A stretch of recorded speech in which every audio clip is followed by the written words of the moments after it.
Buğran, atın kim senin? Altın. Altın. Жасың нешеде?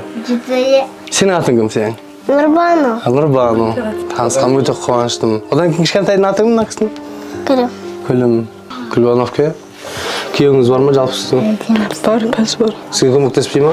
Көмектеспейді. Жаныңызда жүрмей ма? Ажырасып кеткен. Білім қасиеттім жанан ашып. Ажырасып кеткен ба? Иә. Тастап кетті ма сендерді? Иә. Не себептен ажырасып кетті? Кете берді. Ауылдан кете берді. Сосын ол әжем қуып жіберді. Жағдай сұрап келіп көмектесіп тұра ма? Өзі келіп негізі? Мүлдем көмектеспей ма? Қасиеттім асыл жаным, жанымның жайқалсын шоқ жасым бағым.